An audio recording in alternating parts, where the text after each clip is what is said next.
संस्थान के संस्थापक अध्यक्ष श्री ओम नारायण सिंह जी का आज जन्मदिन भी है। उनको भी जन्मदिन की हृदय से बधाई और शुभकामना देते हुए आप सभी के इस उत्साह के लिए आपका मैं अभिनंदन भी करता हूं।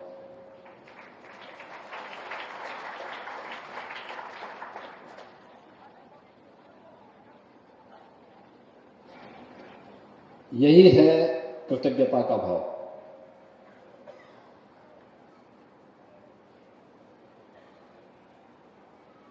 जननी और जन्मभूमि के प्रति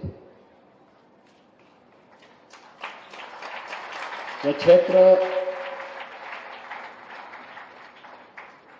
कभी अवध प्रांत का हिस्सा हुआ करता था। कहते हैं कि भगवान राम के जन्म के लिए महाराज दशरथ ने इसी जनपद में पुत्रेष्टि यज्ञ किया था। महर्षि वशिष्ठ ने अपना आश्रम इसी जनपद में स्थापित किया था।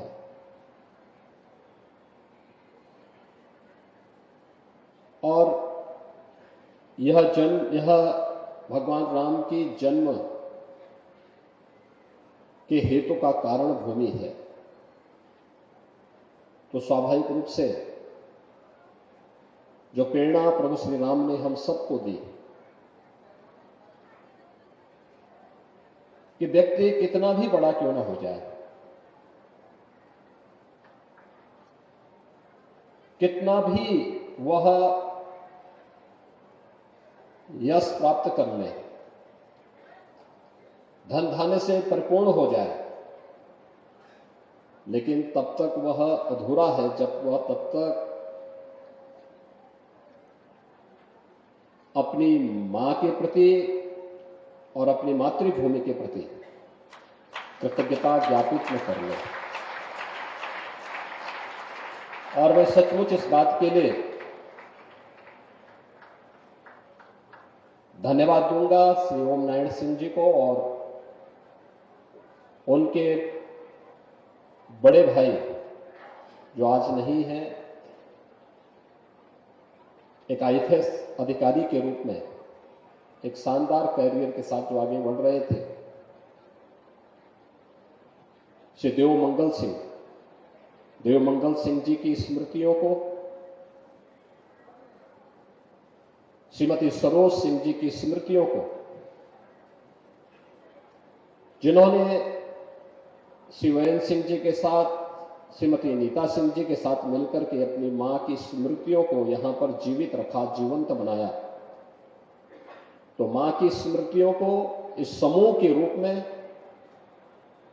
और मातृभूमि के प्रति कि यहां के युवा, यहां का गरीब छात्र भी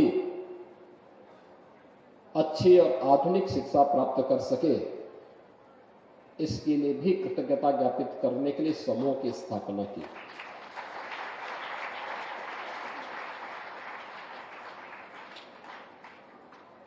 शिवराम सिंह जी गोरखपुर में जिलाधिकारी के रूप में काम किए हैं और जिलाधिकारी के रूप में उन्होंने वहां पर कार्य करते हुए, वे तो अपनी प्रशासनिक व्यस्तता में उतना समय नहीं दे पाते थे, लेकिन मैं देखता था कि श्रीमती सरोज सिंह जी और श्रीमती नीता सिंह जी का मंदिर में आना जाना होता था। और मैं उस समय कहीं भी मैं इस लाइन में नहीं था कि मैं उत्तर प्रदेश का मुख्यमंत्री बनूंगा, ना हम लोगों को इससे फुर्सती थी कि जाएं, ना हम लोगों ने कभी इस बात को अपने सामने रखा, ना कोई ध्येय ही था। लेकिन वे जब भी आते थे, दोनों लोग जब भी आते थे, तो श्रीमती सरोज सिंह जी इस बात को जरूर कहते थे कि आप ही बनेंगे, मैं विश्वास के साथ कह रहा हूं, उत्तर प्रदेश का मुख्यमंत्री। मैं कहता था ये सब क्यों बोलना है, अरे आप दर्शन करिए। दर्शन कहा? नहीं, मैं इसलिए आ रहा हूं क्योंकि आए हो क्योंकि उत्तर प्रदेश को आज आवश्यकता है, सुरक्षा खतरे में है, बेटियां असुरक्षित हैं, जगह जगह दंगे हो रहे हैं, और इससे क्या सभ्य समाज कि मन में आक्रोश नहीं आता है इससे, और उसको लेकर के उस समय वो कहते थे कि आप आएंगे और उत्तर प्रदेश को दंगों से मुक्ति मिलेगी, बेटी की सुरक्षा सुनिश्चित होगी। और मैं देखता था वे आज हमारे बीच में नहीं है,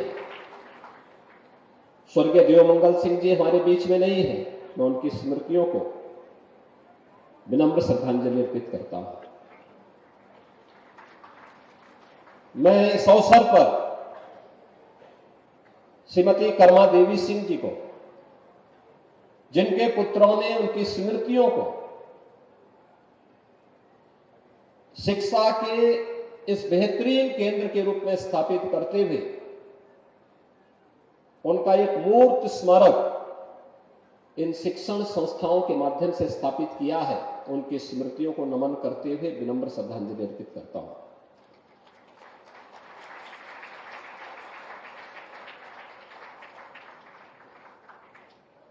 युवा साथियों, इस बात को हमें ध्यान रखना होगा,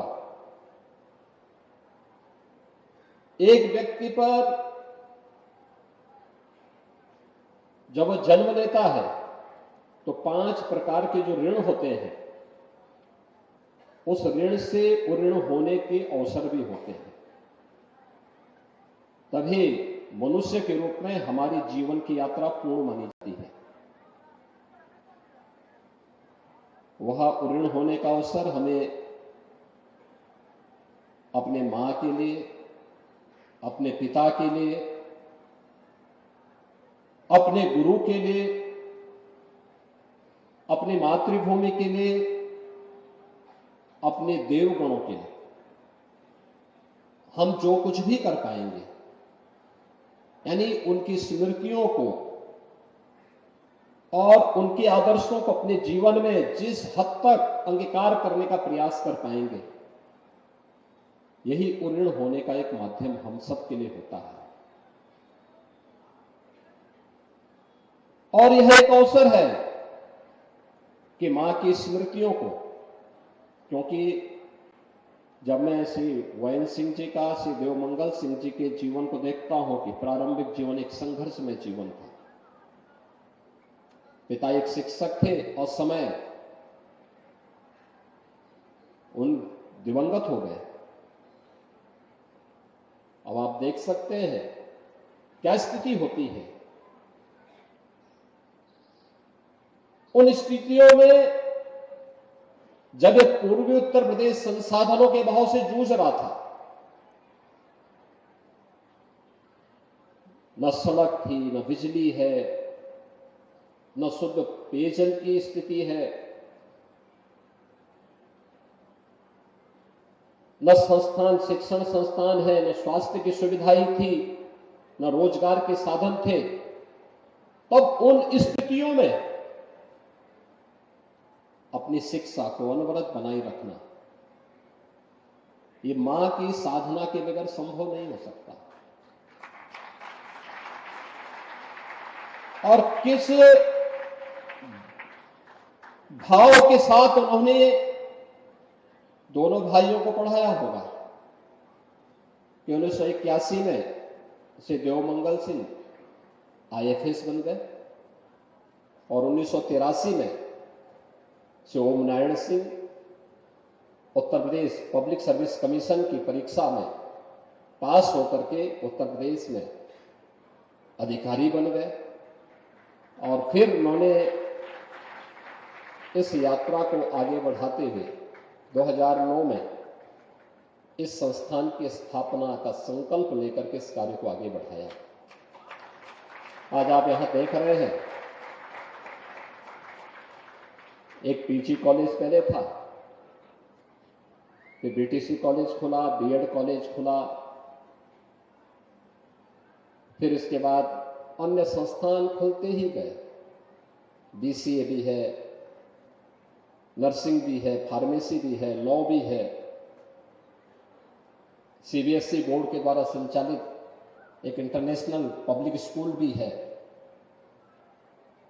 और आज यहां पे omni hospital and trauma centre का शिलान्यास का कार्यक्रम भी संपन्न हुआ है।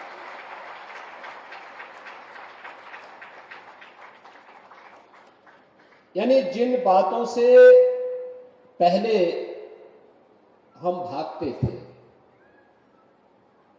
हमारी सरकारें भागती थी, परिणाम क्या होता था?